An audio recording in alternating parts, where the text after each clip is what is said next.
और आज हम बात करने वाले हैं इमोशनल वेलबींग की।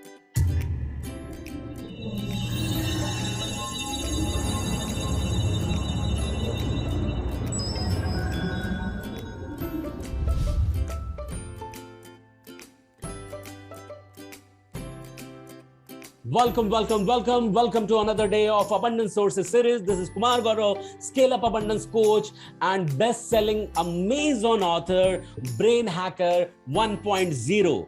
I am today here with another episode of Abundance Sources series. So once again, welcome. If you have not liked and subscribed and hit the comment or hit the subscribe button or hit the bell icon, please go ahead and do it. Please do it now. Thank you so much for listening to me.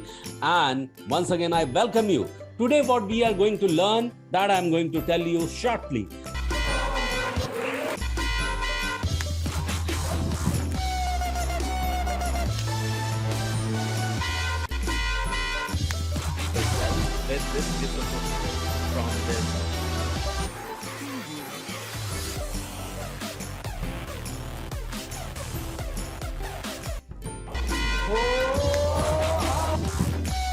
Many of you have the high energy, raise your hand, guys.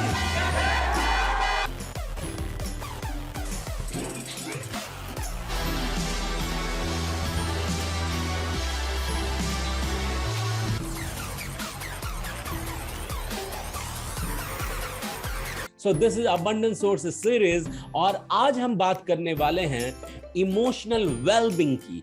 आप continuously अपने emotions को किस तरीके से expand कर रहे हैं। Last time हमने बात की कैंसर के बारे में। जब आप कैंसर के बारे में सर्वाइवर से बात कर रहे हैं तो किस तरीके से आप बात करने वाले हैं उनका कैंसर सर्वाइवर से। क्या आप एक्सप्रेस करने वाले हैं कि आप कितने बेचारे हैं, या फिर आप ये एक्सप्रेस करने वाले हैं कि आप उस दिन के इंतजार में हैं जब you are out of this entire issue. In fact, never ever explain that you have been attacked by an issue. So remember this thing, very important. Today we are going to do is that how you can make yourself emotionally balanced. उसके लिए मैं कुछ डाइटफुल suggestion आपको देने वाला हूं, डाइटफुल emotional suggestions देने वाला हूं आपको। उसके लिए आपको यहां पर रुकना पड़ेगा। एक बार फिर से आपसे अनुरोध है कि आप इस चैनल को सब्सक्राइब करें, कमेंट करें, लोगों को टैग करें जो आप समझते हैं कि बड़े ही यूजफुल रहने वाले हैं ये मैसेजेस उन लोगों के लिए। तो प्लीज आप उनके साथ ये शेयर करें। आप खुद लाइक करें, कमेंट करें, शेयर करें उन लोगों के साथ, सब्सक्राइब करें और बेल आइकन दबाना ना भूलें ताकि हर वक्त आप नोटिफाई होंगे इनके साथ। All right, so once again, welcome to this channel with Kumar Gaurav, and today we are going to talk about emotional balancing with cancer. So, आपको क्या लगता है, आप कई दफा कई तरह के प्रॉब्लम्स के साथ एक साथ अटैक किए जाते हैं, क्या ये सही है? आपके लाइफ में एक प्रॉब्लम आया तो आपको लगता है जैसे प्रॉब्लम्स की बाढ़ सी आ गई है। हर वक्त मेंटल लेवल पे प्रॉब्लम आया, आप खींच रहे हैं और उसी वक्त कोई आकर आपको काम बताता है तो आपकी खींच कई गुना बढ़ जाती है। फिर उसके बाद क्या होता है, से फॉर एग्जाम्पल आप कुछ काम में व्यस्त हैं और तब तक आपको याद आता है कि कुछ चीजें आपकी रह गई हैं, उसे भी कंप्लीट करना था। आप लौट कर वहां जाते हैं, ये काम अधूरा रह जाता है। सोचिए आप किन चीजों से गुजर रहे हैं और उसी बीच कहीं ऐसा होता है कि आप किसी काम में व्यस्त हैं, किसी बाहर वाले ने आपको देखा है और वो आपके ऊपर कुछ टॉन्ट्स पास करता है, कुछ कमेंट्स पास करता है जो कि अनप्लेजेंट है। आपके ऊपर क्या बीतने वाली है? हो सकता है कोई बॉडी को लेकर के कुछ बातें कहें, हो सकता है कुछ बिहेवियर को लेकर के कोई बातें कहे, हो सकता है कोई पास्ट रिमाइंड कराए, हो सकता है कोई आपके बारे में बोले कि आपका फ्यूचर इस तरीके से होने वाला, अच्छा ना बोले, आपके बारे में वेल विशिंग स्टेटमेंट ना बोले। आपके लाइफ में उस वक्त आपकी मेंटल स्टेट क्या होने वाली है कि ऑलरेडी इतने सारे प्रॉब्लम चल रहे हैं। हो सकता है आपके स्पाउस के साथ आपकी तू मैं हुई है, आप ऑफिस की ओर जा रहे हैं और रास्ते में किसी के साथ ट्रैफिक को लेकर के आपकी बहस हो गई है। आप ऑफिस पहुंचते हैं, ऑफिस में किसी वर्कर के साथ, फ्रेंड ही है, उसके साथ थोड़ी सी आप आपकी नोक झोंक हो गई है, इसका असर आपके काम पर पड़ सकता है। बहुत सारी ऐसी चीजें हो सकती है। इमोशन, जो कोर हैप्पी इमोशन है, वो पूरी तरीके से crammed and jammed and will be surrounded with all different emotions that could be sadness, anger, anxiety, depression and many more things. And उस रेज में अगर आपने कोई भी डिसीजन लिया, that is not going to fulfill you forever. Yes, my dear friend, you heard it right. That is not going to help you in long run. So कैसे देखें इन emotions को? तो आइए इसे एक एनालॉजी के थ्रू समझते हैं, एक एग्जाम्पल के थ्रू समझते हैं। क्या आपने कभी अपने आप को एक ऐसे डिनर पे पाया है जहां पे बहुत ही तरह तरह के बुफे लगे हुए हैं? एक बुफे डिनर है या लंच है जहां पर आप सम्मिलित हैं अपनी पूरी फैमिली के साथ, और इमेजिन करें उसमें से कोई ऐसे डिश है जो आपको पसंद नहीं है। ओके, आपने प्लेट लिया है और एक एक चीज करके आप हर एक डिश के सामने से गुजर रहे हैं। Okay, it could be Italian cuisine, it could be French dish, it could be American toast, it could be anything, it could be any single thing, it could be Indian dal. Indian दाल में आप समझ लीजिए Indian food भी अगर है, उसमें बहुतों को करेला पसंद नहीं है, बहुतों को लौकी पसंद नहीं है, बहुतों को बहुत सारी चीजें पसंद नहीं है। आप उन काउंटर से गुजर रहे हैं, you need to self serve it, right? तो आप मुझे बताएं, क्या आप वैसी चीजें अपने प्लेट में सर्व करेंगे जो आपको पसंद नहीं है? Exactly, you are right. आप वैसी चीजें सर्व नहीं करेंगे खुद को जो कि आपको पसंद नहीं है। अब आपने देखना है कि आपका जो हार्ट है, ओके, आपका जो हार्ट है और माइंड है, वो क्या है? वो एक प्लेट है, ओके, और जिसमें अलग अलग थॉट्स के जरिए उठने वाले जो इमोशंस हैं वो आप बाहर से ले रहे हैं और उसे अपने हार्ट में डाल रहे हैं। तो क्या आपको सैडनेस पसंद है? क्या आपको एंजाइटी पसंद है? क्या आपको डिप्रेशन पसंद है? क्या आपको इरिटेशन पसंद है? क्या आपको आर्ग्यूमेंट पसंद है? क्या आपको अगलीनेस पसंद है? क्या आपको अगली टॉक्स पसंद है?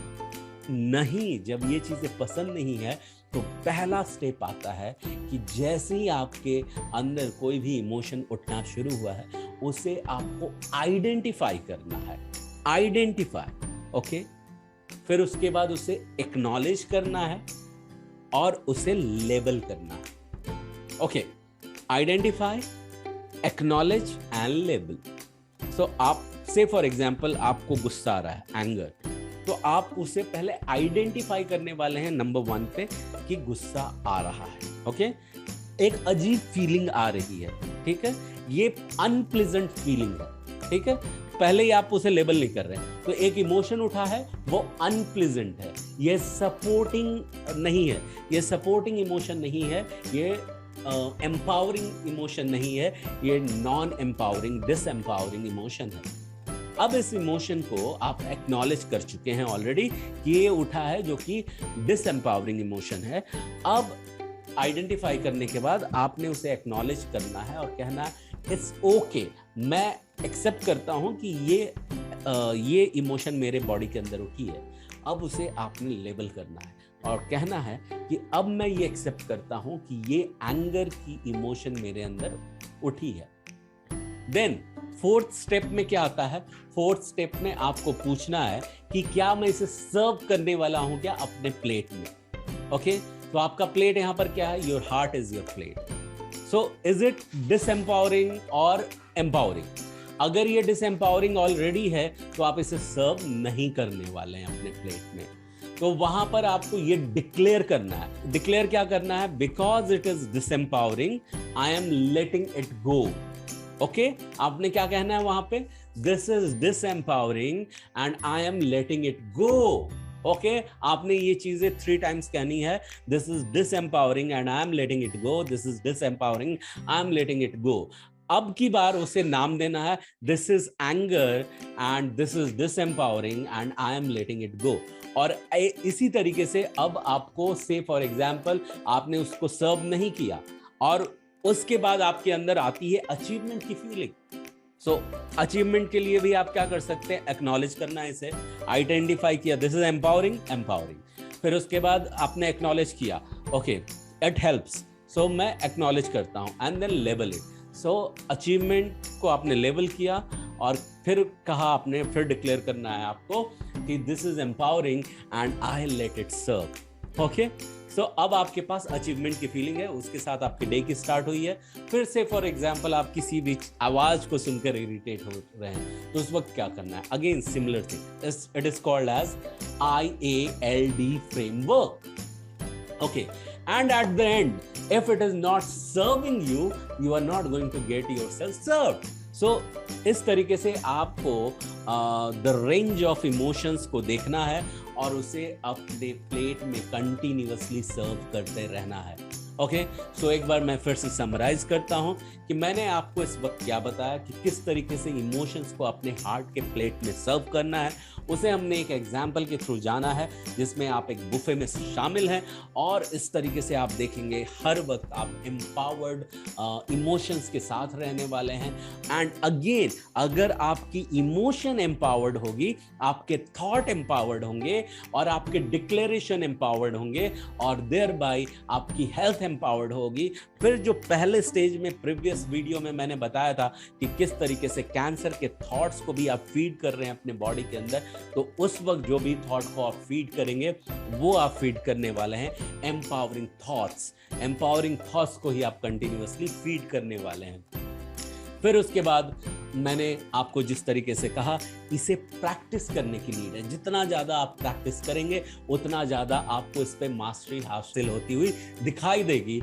और अगर आप इस पे मास्टरी हासिल कर पाते हैं तो ज़रूर आप किसी की हेल्प कर सकते हैं, क्योंकि यदि ट्रिगर कहीं बाहर से आ रहा है आपके इमोशन को इम्बैलेंस करने के लिए, तो आपने ऑलरेडी उस पर मास्टरी की हुई है और ये आपको इम्पैक्ट नहीं करेगा और सामने वाला खुद ब खुद न्यूट्रलाइज वे में जाएगा। आपने दोनों के सिचुएशन को अपनी ओर से हैंडल किया है और इस तरीके से आप खुद को तो सर्व कर ही रहे हैं, सामने वाले को भी सर्व कर रहे हैं, अपनी बॉडी को भी सर्व कर रहे हैं, अपने हेल्थ को भी सर्व कर रहे हैं।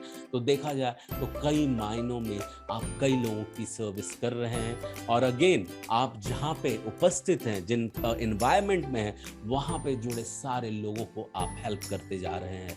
तो ये एक हिडन वे में और अनसीन में होने वाले कुछ इवेंट्स रहेंगे जिसका कंटिन्यूड इम्पैक्ट आपको अपनी लाइफ में तो दिखेगा ही, आपके कनेक्शंस में भी दिखेगा। यदि आपको ये वीडियो पसंद आया तो please hit the like button, subscribe to this channel and also hit the bell icon, share with your amazing loved ones and also put some comment. What do you think about it? Can you practice it? Do you think you will be able to practice it? ऐसे ही बहुत सारे videos को देखने के लिए, Abundance Sources series का हिस्सा बनने के लिए, यदि आपने इन वीडियोस को सुनकर अपने हेल्थ पर पॉजिटिवली कॉन्कर किया है तो मैं आपको इनवाइट करता हूं, आप मेरे साथ एक फ्री अपॉइंटमेंट बुक कर सकते हैं। उसके लिए आपको मेल ड्रॉप करना पड़ेगा connect@withkumargaurav.com और मैं बहुत ही उत्सुक रहूंगा और खुश रहूंगा जब आपके साथ मैं आपकी one-on-one बातचीत में उन सारी चीज़ों को जान पाऊंगा कि किस तरीके से आपने अपने स्वास्थ्य पर विजय हासिल की है, विजय प्राप्त की है। So thank you so much for listening to Kumar Gaurav, scale up abundance coach, Amazon India best selling author, brain hacker 1.0। और यदि आपके माइंड में क्रिएशन के थॉट्स उठते हैं तो ये बुक आपने जरूर पढ़नी चाहिए, ब्रेन हैकर 1.0। किस तरीके से आप हेल्थ क्रिएट कर सकते हैं, you will be surprised to know after going through this book, Brain Hacker 1.0. Once again, a very, very, very good day, and once again, amazing day ahead for you, and evening for you from wherever you were connecting and listening to me. You were listening to Kumar Guru, who never signs off but sign in. Thank you so much. I'm here in your service, and thank you so much for listening to me, connecting to me, and I really love your presence, and I always appreciate your presence. Thank you so much. Bye-bye. Take care. Stay connected.